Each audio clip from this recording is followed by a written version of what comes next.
Blessed and happy Monday to all of you, my dear friends, my dear brothers and sisters, and dear good people of God, faithful followers of the Daily Gospel Reflection with Father Jack. My dear kababayan, today is August 4, 2025, and today is Monday within the 18th week in Ordinary Time, Year C.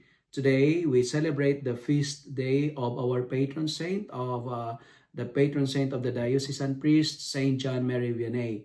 Today's gospel is from the beautiful and the wonderful account of the Gospel of Matthew, chapter 14, verses 13 to 21.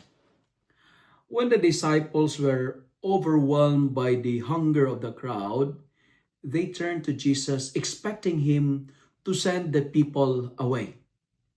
But instead, Jesus challenged them with unexpected words. You give them something to eat. These words are not just a command, they are an invitation. Jesus is not ignoring the disciples' limitations. He is calling them to trust that God can work through their poverty, not in spite of it. You know, the miracle begins not with abundance, but with surrender. The willingness to offer what little we have for the good of others. Sometimes we are like the disciples. If there is a problem, we send people away. We don't like to be disturbed. But Jesus said, you give them something to eat. This command also reflects the core of Christian discipleship. Feeding others is not just about food. It's not about donation. It is about responding to human need with compassion and action.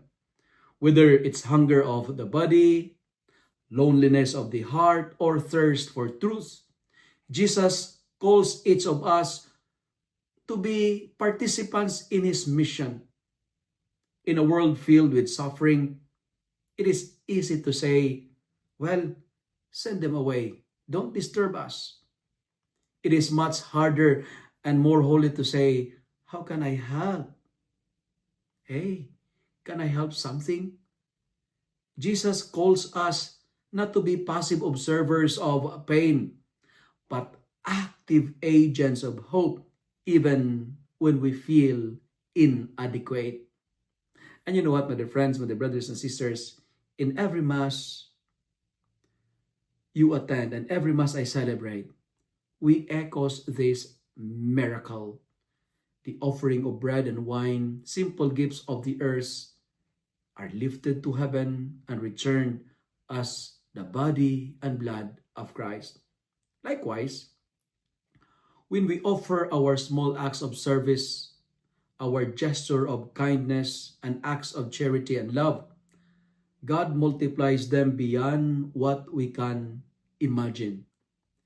You give them something to eat is Christ's daily invitation to the church.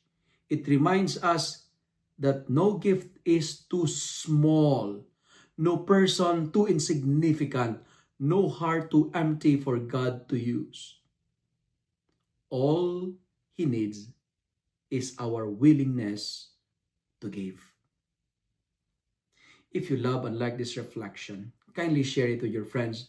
Share it with your family. Make the Word of God viral so that many will be blessed. Amen.